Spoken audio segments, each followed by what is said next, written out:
Bonjour et bienvenue dans les suggestions cinéphiles de l'Odyssée.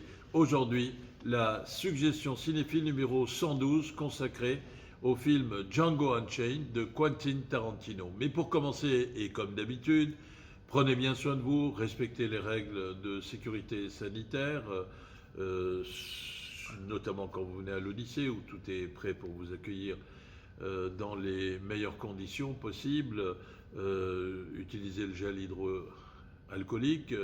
N'oubliez pas de porter le masque dans les espaces communs, mais dans la salle pendant la projection aussi. Et respectez les distances de courtoisie qui sont indispensables. Et puis en même temps, exercez votre vigilance démocratique pour ne pas être abêti, infantilisé, transformé en esclave consentant. Pas de bêtises d'un côté et pas d'abêtissement de l'autre, ça va de pair. Et puis surtout, développer votre proximité cinéphile en venant dans votre cinéma préféré, je l'espère, l'Odyssée, où vous pourrez voir Django Unchained jusqu'au 6 octobre 2020. Alors, Django Unchained est un film qui date de 2012. J'avais dit à propos de Inglourious Basterds que à partir de 2009, euh, tout en maintenant son style, son approche iconoclaste, délibérément iconoclaste, eh bien, Quentin Tarantino s'intéresse au réel. Il s'intéresse à la, à la réalité, et cette fois, et à l'histoire, donc, qui est le cadre qui pose le réel avec un grand R, si vous voulez, et qui est aussi affaire de représentation. Eh bien, il va cette fois, après s'être occupé de la Deuxième Guerre mondiale et du nazisme, euh, qu'il a dynamité à sa manière, iconoclaste, eh bien, il va s'intéresser à quelque chose qui est une plaie toujours actuelle dans le fonctionnement de la société américaine, et la récente actualité l'a malheureusement une fois de plus démontré, c'est le racisme fondé sur, qui est la prolongation de le racisme anti-noir, plus exactement et plus précisément, qui est la réminiscence de la période de l'esclavage et, et le western qui montre au fond que le droit qui s'est mis en place, c'est le droit du plus fort, de celui qui tire le plus vite et qui a le plus de munitions pour tirer partout où ça bouge. Bien.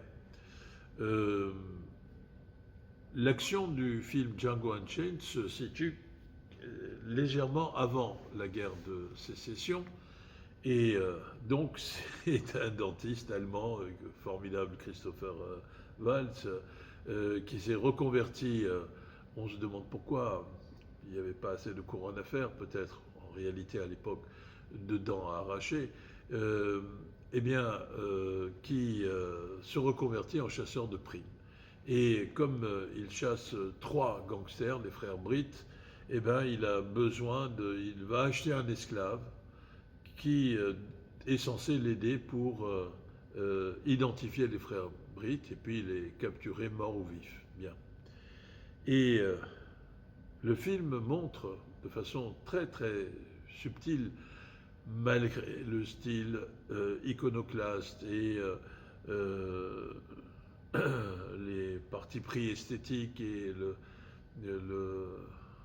l'art de filmer très direct de Quentin Tarantino, il montre de façon très directe, très subtile et intelligente en même temps, l'ampleur de l'aliénation dont l'esclave, qui est censé être transformé par l'esclavagiste en objet, un objet vivant tout simplement, eh bien, est conditionné, aliéné par le regard du blanc. Frantz Fanon a développé des analyses sublimes, magistrales et malheureusement toujours d'actualité sur la manière dont l'opprimé, eh bien, il,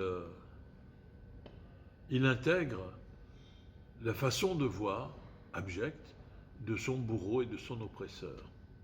C'est la fameuse dialectique du maître et de l'esclave qui avait été déjà évoquée par Hegel et développée par la suite par Marx et Engels.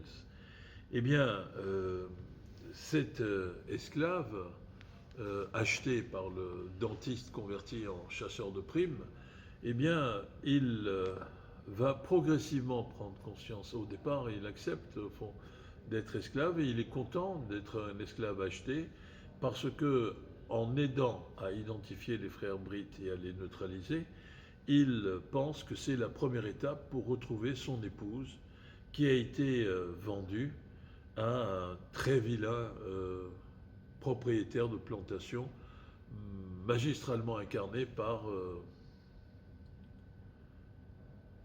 Leonardo DiCaprio. J'allais dire des Carpaccio, ça aurait été un manque total de respect vis-à-vis de ce grand acteur. En même temps, ça aurait été un signe d'impertinence fraternelle à son égard et respectueux à son égard. Car le propre de Leonardo DiCaprio, c'est d'être quelqu'un qui aime à se promener sur les sentiers déjantés, excentriques et plutôt loufoques. Bien. Alors, donc, les frères Britt identifiés, neutralisés, eh bien, Christopher Waltz va, pour aider son esclave acheté, dont il pense qu'il est légitime qu'il soit affranchi, eh bien, va l'aider à retrouver sa femme qui travaille chez ce méchant planteur. Et à partir de là, il y a un film qui se développe et qui montre l'affrontement du cynisme contre la recherche difficile, progressive, qui n'est pas d'emblée portée par une prise de conscience, qui n'est que le résultat d'un long processus. C'est ce que montre admirablement le film. Et au passage, le film nous propose une action qui est particulièrement prenante et attirante et qui fait que c'est un film qui est à la fois intelligent et un film qui est à la fois attirant et prenant pour les spectateurs. Donc, s'il y a une chose que vous devez faire, c'est bien sûr de venir voir tous les films qui sont à l'affiche, si possible, tous les films qui sont à l'affiche à l'Odyssée, mais dans le cadre de ces films-là, eh bien, les films de Quentin Tarantino, et notamment Django Unchained, à l'affiche jusqu'au 6 octobre, méritent une attention particulière et méritent plus que jamais le détour que voudrait bien nous faire l'amitié de faire pour venir découvrir ou revoir avec grand plaisir ce magnifique film, ce très fort film de Quentin Tarantino, Django Unchained, jusqu'au 6 octobre. À très bientôt. Merci. Au revoir.